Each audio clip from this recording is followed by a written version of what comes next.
on this episode of Rebel Spirit Radio. So everyone is on his own spiritual path. There are no highways on the way to spirituality. There are only little mountain roads.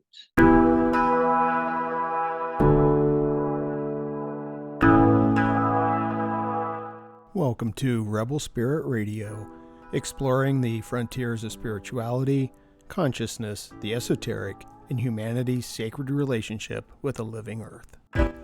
I'm your host, Nick Mather, and in this week's episode, author Pierre Pradervand joins me to discuss his book, The Gentle Art of Spiritual Discernment, Your Guide to Discovering Your Personal Path.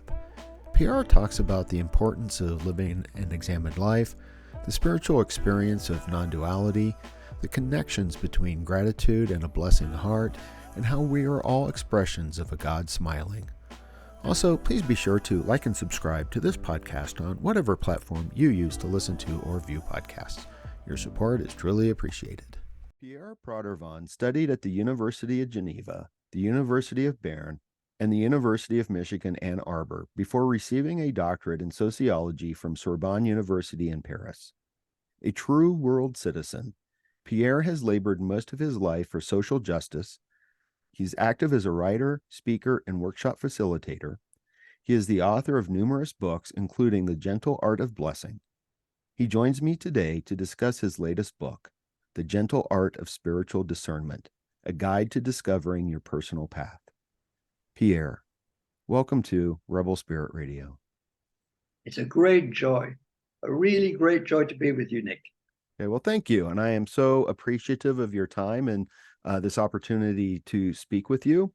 I really enjoyed The Gentle Art of Spiritual Discernment. You describe it at one point as a modest effort, and I think that's true. It's a slim volume, but it's so full of insight. So I'm very much looking forward to speaking with you about it. One of the things that kind of leapt out to me as I was reading it is that it seems that one of the ideas that grounds the book is a very, very old idea. And I hope I'm on the right track here. But it seems like part of the spiritual path that you're describing is to live an examined life. To live an examined life. Yes. Yeah. Is that fair to say? By examined, you mean that one is checking to be sure that one walks one's talk? Is that what you mean? Yeah. And I think a little bit more, I'm coming from the philosophical background with Socrates, because you noted that the spiritual path is following your highest sense of what is right. Yes, very much so. Whatever the consequences. Absolutely. Speaking truth to power. Yes. Refusing to dilute one's inner sense of truthfulness. Yes. And refusing to cheat yourself, lie to yourself, or abide in the shade of half-truths. Absolutely. So all of those reminded me of Socrates and his claim that, the unexamined life is not worth living. And in conjunction with that is the idea of trying to be your best self. Yes. What is dramatic is that our civilization, our culture, our Western consumer culture pushes 90% of the people to the unexamined life because it is so much in either buying, consuming, or now with television, having people thrust their ideas down not your throat, but into your mind. And few people really are independent thinkers. And is that where discernment comes in? Independent thinking? Absolutely. Yeah. Absolutely. In what other ways would you describe discernment? I would say simply that it's following one's highest vision of what is right for me to do. Mm. And how would you say that we can go about determining that? Because like you said, we live in a culture that is guiding us towards half-truths and different values. And this is, I think, like the big question, isn't it? That how do we determine what that higher truth is? Well, I think it implies a deep inner listening. Mm. And having gotten over major psychological kinks. Mm. You understand what I mean by the word kinks? Oh, yeah. And for instance, I married the most wonderful woman in the world. And at the same time, I was on a very rigid and strict spiritual path. And as a matter of fact, when we met, I made the appalling demand that she follow my spiritual path if she wanted us to get married. Mm. Now, she was very much in love with me and made this huge sacrifice, whereas she was far ahead of me spiritually. And I was not myself at that time. I was governed by our guidelines of this spiritual path. And I had to leave the spiritual path completely to rediscover myself. In the meantime, I left my wife, but now we are again the very, very best friends, because simply I've gotten over my I guess I had a psychological need for a sense of authority from the outside guiding my life, which is what this spiritual path offered. Mm. Told you exactly how to behave. And now I don't need that anymore. I feel a sense of freedom and a peace that absolutely nothing has shaken for years. Mm. And I'm grateful. I'm on no specific path whatsoever. I often attend the local Quaker meeting simply because it's so lovely to be sitting in silence with a group for a whole hour. I do it in the morning alone in my room, but it's completely different in a group. Mm. So I feel I've become my own self. It's taken over 80 years, but it was worth it. Well, it's a lifelong journey, right? Exactly, Nick. Yeah. Well, I was wondering, you just mentioned attending the Quaker meetings, and I know that you do write about them in the book, but I was wondering if maybe you could say a little bit more about that, especially for anyone who's watching or listening that may not be familiar with how Quakers practice their spirituality. Well, George Fox created his teaching on the basis that each one has a direct connection to God. So you don't need all sorts of outside authorities to tell you what to do, because you have that direct connection. But to feel that direction needs a lot of listening, especially in the noise of today's world. That's why deep listening is the essence of a Quaker meeting. Very occasionally, somebody will get up and share a truth that is meaningful to him. That's what I like. And, nobody's asking me to join the Quakers whatsoever. I've been going for years, occasionally, very occasionally. It's not every Sunday, because I've been traveling a lot also. But there's a sense of freedom, non-authoritarian democracy that I like very much.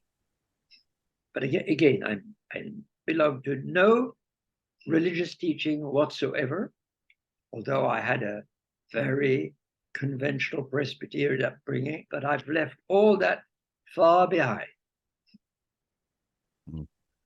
Well, it's a like I said, it's a journey that takes a lifetime, I think. And at one point you wrote in the book, and I loved this, that you said that you still feel that you are in the kindergarten of your spiritual quest.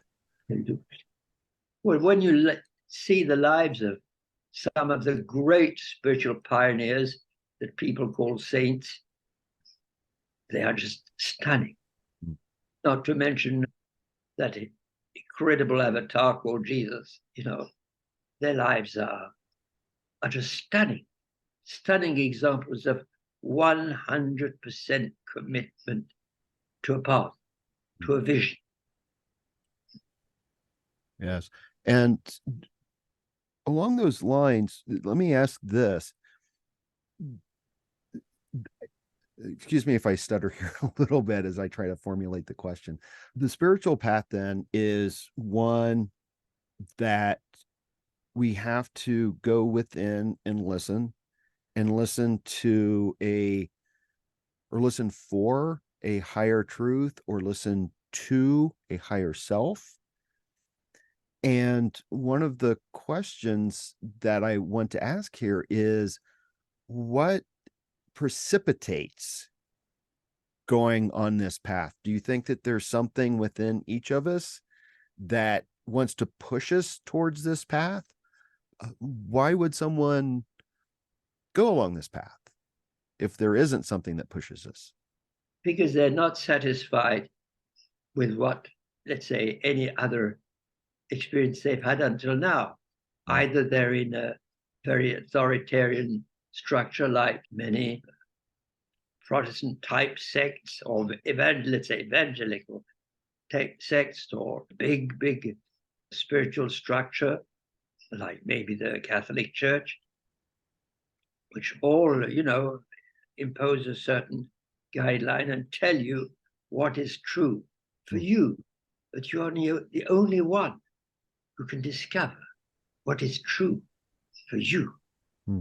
And my life, I think, has been very, very unconventional in many ways, including practically. I gave away all my fortune and live on a very modest income, and I feel totally happy because I've lived in Africa. I lived for 5 years between two shanty towns. When I mean between, that's about 100 and 150 yards from each one. And I know what extreme poverty is. I've been in villages where people ate the bark of the trees. Nick, they ate the bark of the trees because they'd been a total failure of their harvests. And I've been in another village where the women walked every day 25 miles in summer in temperatures to fetch water, in summer in temperatures of close to 50 degrees centigrade. I don't know how much that would be in Fahrenheit, but it must be well in the 120s. I mean, just unbelievable. And they did that every single day, 365 days a year. The word holiday or vacation or day off doesn't exist even in their language. And for me, I would say quite honestly, the poorer women of the third world are my great heroes. A mother who raises 2 kids alone in a shanty town because her husband has left her for a younger girlfriend. These, for me, are the greatest heroes of the planet. Wonderful. And it just shows us how much privilege I think we have in the Western world, and that privilege seems to have or come with kind of warped values. Yes, I must say personally, when I turn the tap every day, I'm grateful because I've seen these women who walk 25 miles a day. Yeah. And I'm grateful for everything. I feel so privileged I don't live in a chateau, a castle. I have a small 2-room apartment, but for me, this is incredible abundance. Mm. Mm. And I think people in the West don't realize how incredibly privileged they are just to live where they are. Yeah. And to have food 3 times a day on their table. And to turn on a tap and water runs out. I've never taken that for granted since I've been in these villages. Yeah. And gratitude is a key feature, I think, of the spiritual path that you write about, as is, I think that, and please correct me if I'm mistaken here, but one of the main features of what you are writing about in this book, but also in your previous book, The Gentle Art of Blessing, is this idea of blessing.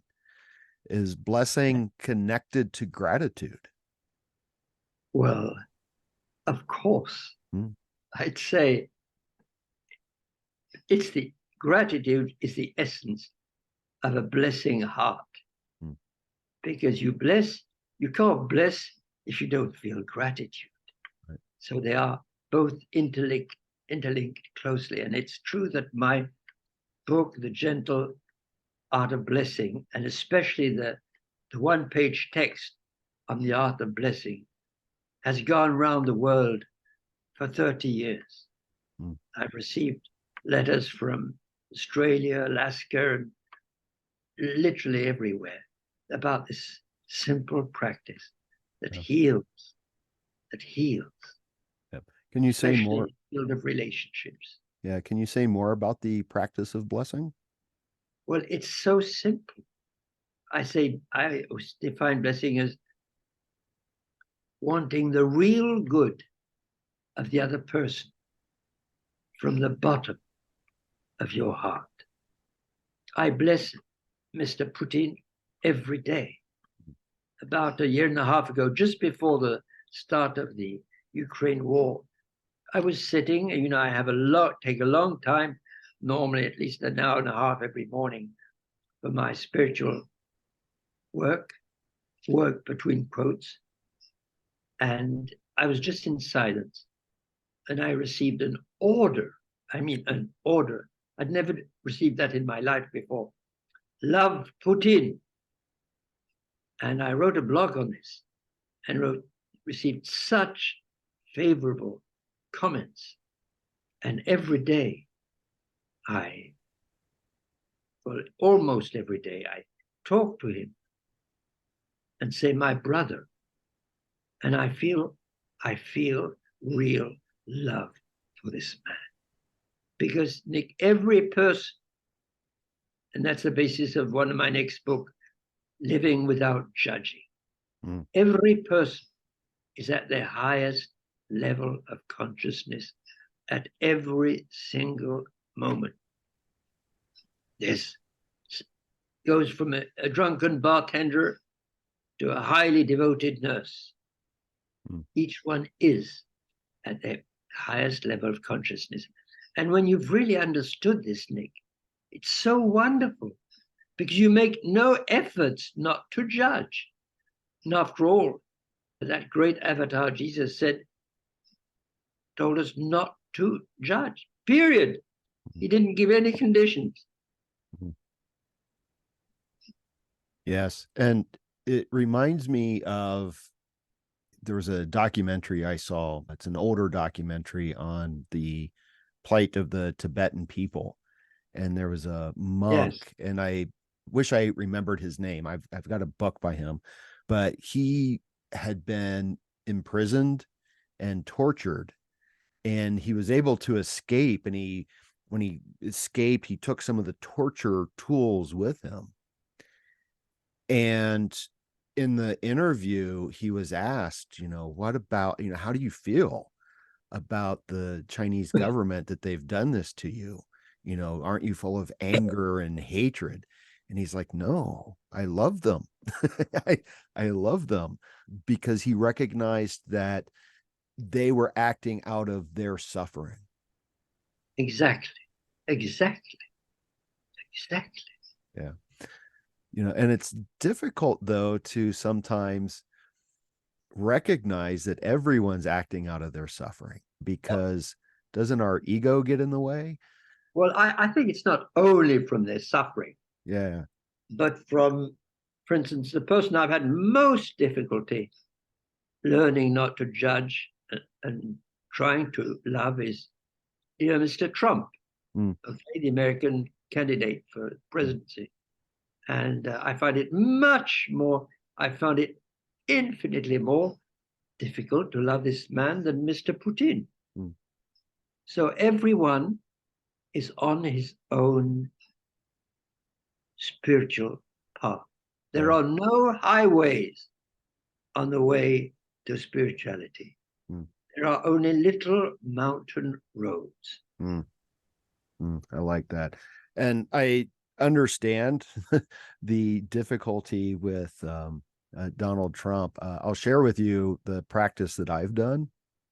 Is what I do is I identify the characteristics of him that I do not like, and then I turn it around onto me.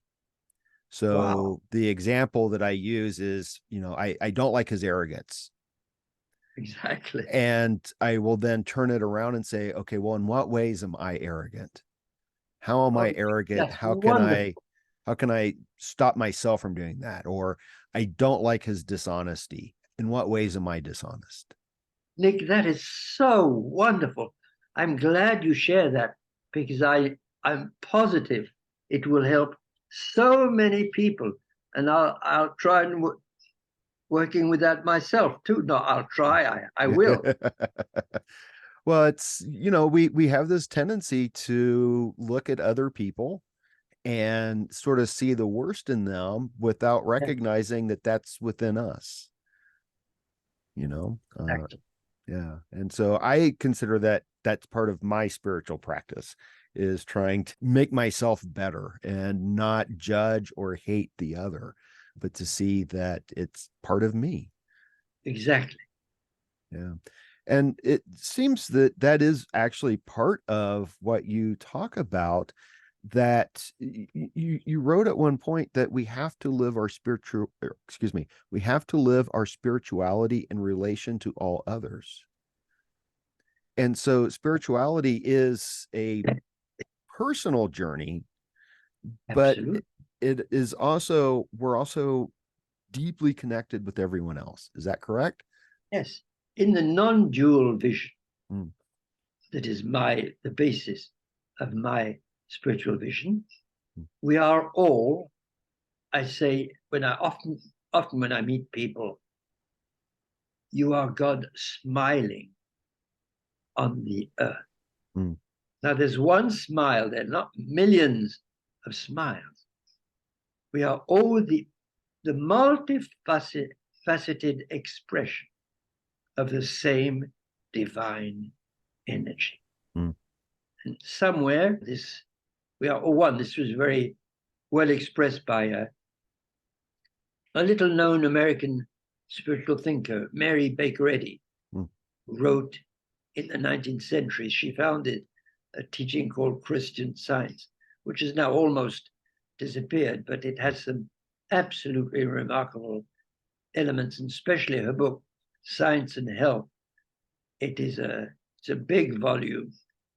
It's not easy reading, but she's so clear on the distinction between dualism and non-dualism.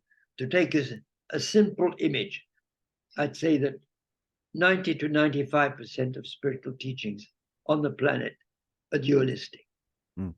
And in the dualistic vision of things, you are climbing a steep mountain, scratching your knees, holding on to little shrubs, hoping to get one day to the top of the mountain. And in my Calvinist teaching of my childhood, each Sunday and in church they would read this confession of sin. I have to translate it from the French. born into sin, incapable of yourself, by yourself of any good, and two or three other things. And so the whole week you would work hard to improve yourself, and every Sunday they would push you down and you'd have to start climbing again on Monday. Whereas in the non-dual vision of things, you are already at the top of the mountain, one with the source, with the divine being, and only the fog prevents you from seeing. You're already there. So the effort is just to blow away the fog. It's much less painful. It's not necessarily easier, but it's infinitely less painful. What's the fog? What creates the fog? That's a $60,000 question. There was an American TV show, I think 60 years ago. You heard of it? Oh, yeah. I'm familiar. And that has become, I think, an expression in the United States, the $60,000 question. Nick, your reply is as good as mine. Theologians have been debating this for thousands of years. I won't try and reply to it. Oh, okay. I guess that's fair. But isn't part of the fog the ego? Well, of course, the fog can only attach itself to the ego. But here's one of the questions that I wanted to ask you, because you write in the book about the ego in pretty negative ways, and write about getting rid of, or the total dissolution of, the ego. But isn't the ego important in some aspects? Well, evidently, in our culture, the ego is necessary for growing up. Somehow it gives you your personality, and it enables you to be someone distinct. So certainly in education, it is something necessary. I think you can't educate someone who would have no ego. But at the same time, when it hardens into a sort of shell, when you're an adult, that's where it becomes, rather poisonous. Yeah. So would it be fair to say that the issue is more of the identification with the ego? Yes, absolutely. Correct identification, Nick, is the basis of the spiritual life. The basis. Am I a poor sinner, or am I a child of the light? I was brought up to think I was a poor sinner, and now I'm trying to know every day that I'm a child of the light. Yeah, and it's hard work, though. It's hard work, because we like to identify with our egos, don't we? And we live in a culture where we are always constantly being pulled into this ego, all the advertising to make you look better, appear better, and it's all ego stuff. So the economy, and through advertising, has been a major source of strengthening the ego. And just my observation, and I can really only speak to American culture with the advertising, but I would say that the other aspect of this that's deeply problematic is not just the strengthening of the ego, but also identification with material things. People identify with brands and in these items that they then connect to their sense of self. Absolutely. Yeah. And I also, in conjunction with that, there seems to be this tendency to find happiness in the things. There's I know I had a friend once that would refer to a department store as her happy place. My And God. I was, Oh, yeah, that was what would my like stir God. up in me is, oh, that's so sad. A department store should not be your happy place. Gosh. Oh, it's unbelievable. Yeah. For me, Yeah. my happy place would be my room in the morning where I meditate, or the Quaker meeting house, or a quiet forest, being on a mountaintop. Those are real happy places. Yeah. Yeah. Yeah. Absolutely. My happy place is in a canyon or in a mountain somewhere. Right. That's where I go. But one of the things that you talk about, and I wanted to discuss some of these, you talk about challenges, and you say that challenges help us. Of course. And uh, how so? And there's something else I want to kind of come back to, but let's start with that. How can challenges in our lives help us spiritually? Because if we had an easy going on a flat plane, we would not be able to test our own strength.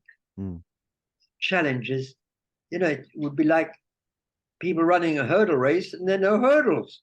mm, Well, we need these challenges to grow. mm, Even an avatar like Jesus had his period of challenges in the desert where he was faced with, quotes, unquote, the devil. mm, That is this sum total of erroneous thinking and evil. And he had to wade through it, conquer it, before setting out on his mission. mm. Well, what would you say to people who feel overwhelmed by the challenges that they're facing? That's a good question. I would think it's so important that they go and see a wise elder. And when I say elder, I'm not necessarily speaking of the accumulation of years, but somebody who has real spiritual wisdom and can,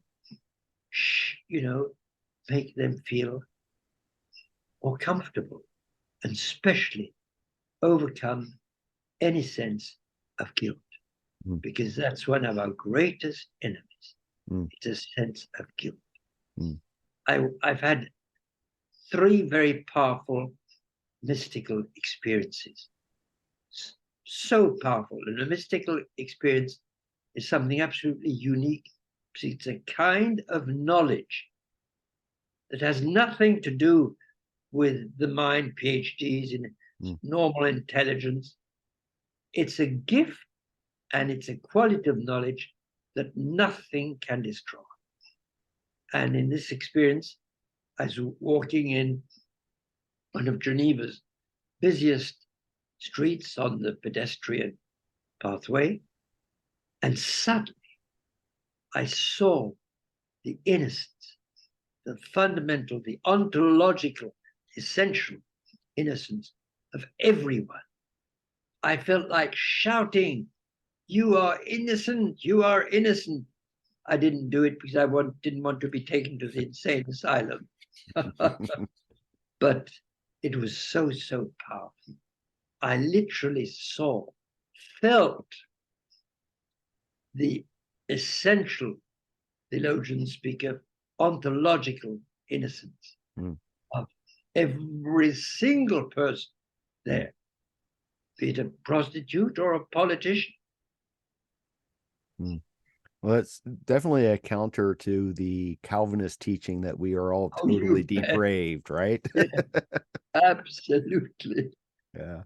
But that's it, what comes to mind though when you say that is that the spiritual path then requires courage, because you expressed, you're like, well, I didn't start shouting it out because you would have ended up in an asylum somewhere. But it seems like there is this tension between the truth that we experience and the greater culture. And at some point, we have to speak to that culture, right? When I say that I love Putin, Mm, people think I'm crazy. mm, So I only say it to a close friend, and I don't say it in groups, but I feel it intensely. mm. And that's my fundamental truth. I understand it's not that of Mr. Biden's vision or whoever is prime minister anywhere in the West, but it's my vision, and it has a strong spiritual founding. Hate has never healed anything, overcome any barrier. Only love can do Right. that. Right. And in regards to that, there is, let me see if I'm kind of can say this, that the spiritual path is deeply individual, personal, but yet it is a counter to this greater culture, but yet we are all connected. And it seems to me that what is also part of all of this is the idea of social justice. And that social justice, it's something that begins with the individual and then expands out as a counter to this culture that keeps us in the fog. Is that fair to say? Yes. Okay. So in regards to social justice, I know that that has been a huge part of your life's work. And you write in the book about the experience that you had with, excuse me, I have to get his name here, Roger McGowen. Yes. And I was wondering if maybe you could speak to that and how that was the actions that you took in regards to him and were informed by spiritual practice. Well, let's say I heard of Roger when he was on death row in the 90s. That was the end of the 90s. And he was going to be put to death. Mm. And one of his correspondents, a lady in Zurich, alerted all her friends and said, "We can't allow this. This man is innocent. We must get a lawyer." And she contacted a few people, including me, and I'd never heard of this woman before in my life. And I gave her, I think $3,000. And together, everything she collected, she was able to hire a lawyer who was able to cancel the date of execution, but not the death penalty. He remained on death row. And I'd been so impressed by the story Slater told about him, I started corresponding with Roger. And his correspondence was absolutely extraordinary. And I published 3 books on him. Mm. But the first one, I put a bank account at the back of the book. And people started sending in funds. Mm. One lady in Zurich sent me $50,000 just from reading a book. Wow. And I'd contacted a lawyer in Texas that had been recommended to me by one of the Texan NGOs fighting the death penalty.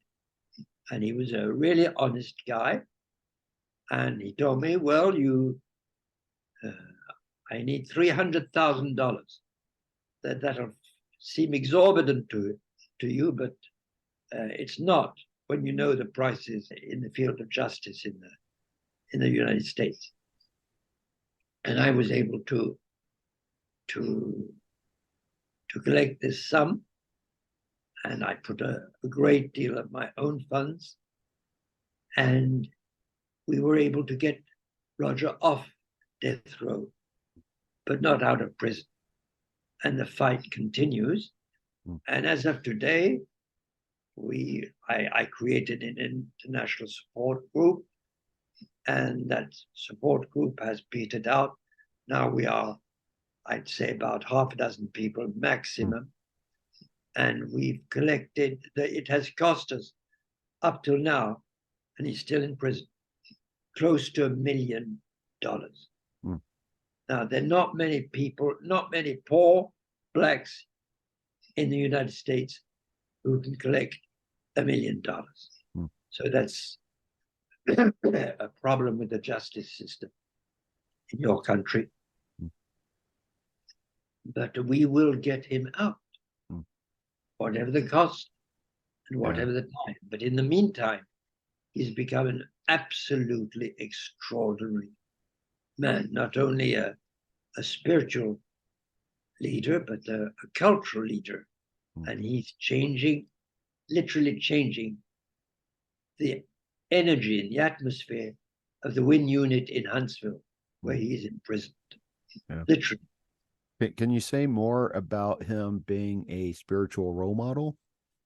Well, when we started writing, his letters were just amazing. The first time we met, I went to see him every single year since 99, with a couple of exceptions. The COVID year where nobody could visit the prison, and one year where I had to have an operation. And at the beginning of our encounters, he said, you know, you pulled me forward, Pierre.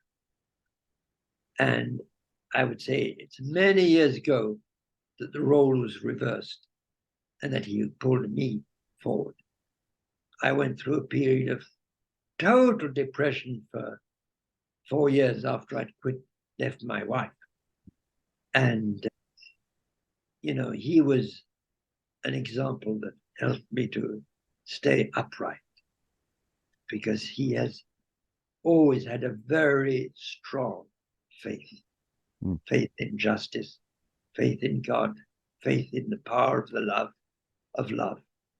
And he's been a model for many people. I remember receiving a letter from Bang Kwang Central Prison in Thailand, the worst prisoner in Thailand, from a Cameroonian who'd been sentenced to 25 years for a crime he says he never committed.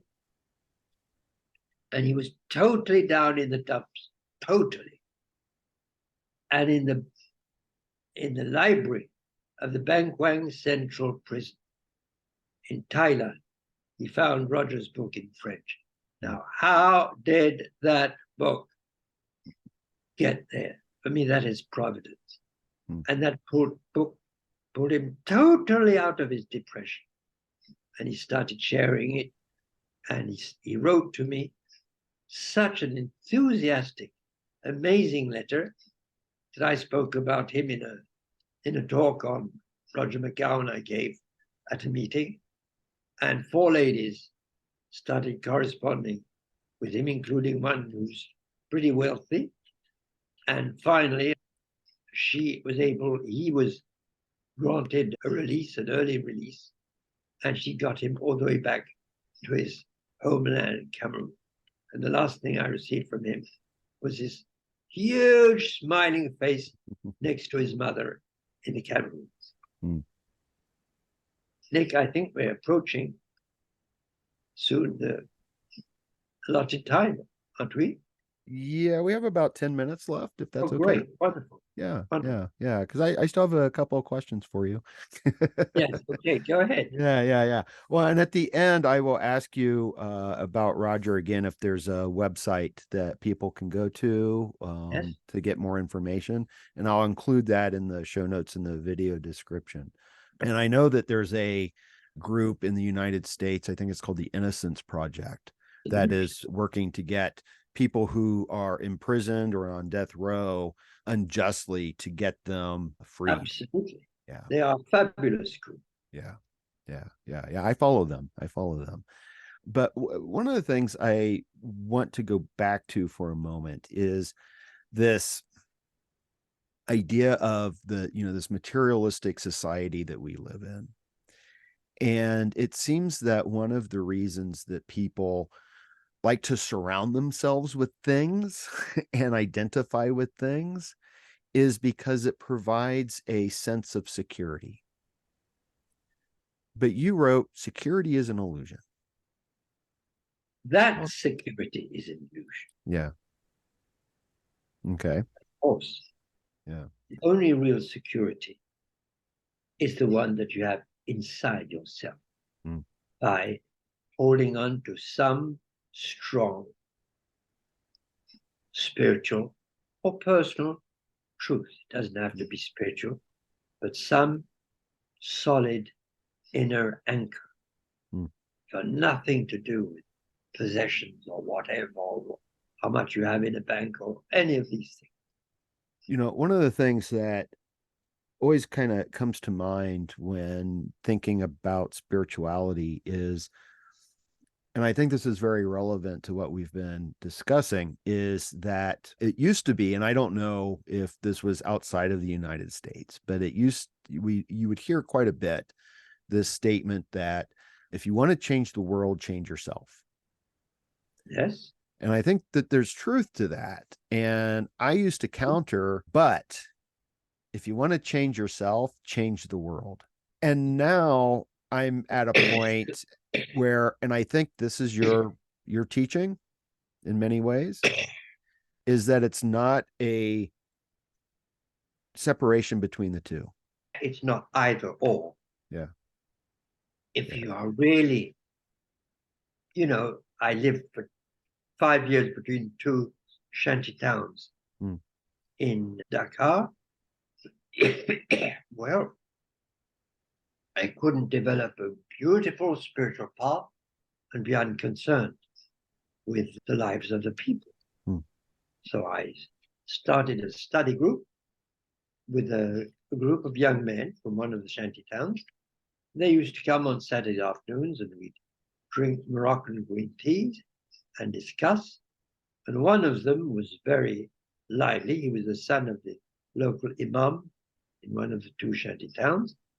And finally, I was able to get him through high school, and he got his, what they call maturité, high school degree. But it enabled him to go to university. And a Swiss friend and I paid his studies through university, and he got on to a full and productive life. Well, it's for me, you can't pretend you have a spiritual life and live unconcerned with a huge poverty in the world. Everybody's concerned with Ukraine, but nobody's speaking for the 800 million who are going to bed hungry every day. Right. Now, I've lived close to these people. And as I told you, I've been in villages where people ate the bark from the trees. So I know not by personal experience, but by close contact, what dire poverty is. So you can't be spiritual and not work to transform the world socially. Yeah, I agree with that absolutely, completely. A question that I often ask people, and I'm going to ask you, and this is something that typically it is in regards to our current environmental crises, but I think that for you, I want to ask it just in general, because there's so many things going on, with wars and poverty and disease, and also the environmental crises, that we are in a very precarious situation. Yes. And I want to know, do you have hope? Are you hopeful? Do you have hope? Are you hopeful for our future? Well, I couldn't be facing you if I didn't have hope. Hope is an essential ingredient of living on this planet for me. I'm full of hope because I believe also in a divine power that ultimately pulls the strings. And it's allowing us to go through this lesson, to learn things we absolutely need as a race to learn. But I don't think it will allow us to blow ourselves to pieces. That's my personal conviction. So I stay hopeful, deeply hopeful. Very good. Yeah, it seems like we're in a collective dark night of the soul. Yes. Yeah. That's a very good way of saying it. Yeah. But Well, there are lights in that darkness. Yeah. Well, the last thing I wanted to ask you about, and this is something that resonated with me very much, is you said that we need to learn to say yes to absolutely everything. Yes. And yes. What do you mean by that? I mean, look for the positive in any situation. And if you're an insane guy kills a member of your family in front of you, you can always, in such an instance, learn to love instead of hating. Learn to understand why this guy was so insane as to do something as insane as that, instead of judging, enveloping him with compassion. So there's something to learn and practice in every single situation. And again, here I am in the kindergarten. Yeah. I'd like to finish on this note. Yeah. I agree. I'm in kindergarten too. So let me ask you, what do you have coming up? Do you have any workshops, new books? I think you mentioned a new book. I have two. I'm writing on two new books. Okay. One is, they're in French. They might be translated, I don't know. A spirituality for people on the run. And the other one is living without judging. So I interrupted the writing because I moved recently. Right. That entails so many different challenges of different nature, but yeah, I have to interrupt my writing. But I'm going to resume it in the weeks that come. Okay, wonderful. Is there a place, like a website, where people can go to find out more about you and your work?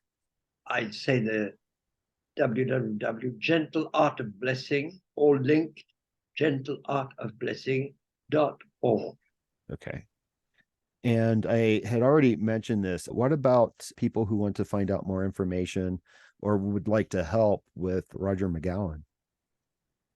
They can also go on the website, rogermcgowan.org. Okay. .org. Okay. All right. Well, I think it's org. I think it might be com, but they should find it with internet. Okay. I'll do a search and find, and I will put links to both in the show notes in the video description. And I will also put links for your latest book, The Gentle Art of Spiritual Discernment, in there. So Pierre, I have a website on just my books. Okay. www.pierrepradervand.com. Okay. All right. I'll check on all of them. Okay. Okay. Yes, I will.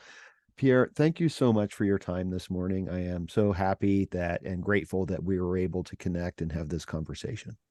Nick, I really, really enjoyed it. I've had many such conversations. I can really honestly say this is the one I've enjoyed most. Oh, well, thank you. Thank you, my friend, and goodbye. Yes, thank you, and blessings to you. God bless you. Bye-bye.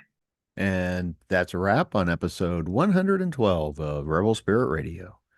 Thank you so much for listening or watching if you're a part of my YouTube audience. Now, you know what's coming up next. All the usual. Sign up for my Patreon, share this with friends, family, and on social media. Subscribe to the podcast on whatever platform you use to listen to or view podcasts. You know the grind. But here's the thing. All of this is really important. Putting this podcast together takes quite a bit of time and effort. Right now, it's really just a labor of love on my part. I'm in the process of making changes to improve the podcast and the YouTube channel. It's slow going, like my dad used to say, slower than molasses in January.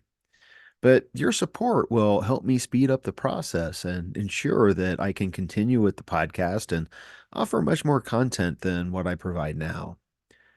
As I always like to say, I'm here on the front range now doing missionary work in regards to religion, spirituality, and ecology, psychedelics, and consciousness, and how all of this can help us heal humanity's relationship with the sacred earth. So if you feel moved by the rebel spirit, and you know I sure hope that you do, then please, by all means, help me in my efforts to share the good news. I'm Nick Mather, and you've been listening to or watching Rebel Spirit Radio. Until next time, may you be in peace, may you flourish in all possible ways, and may you continue to nurture your rebel spirit.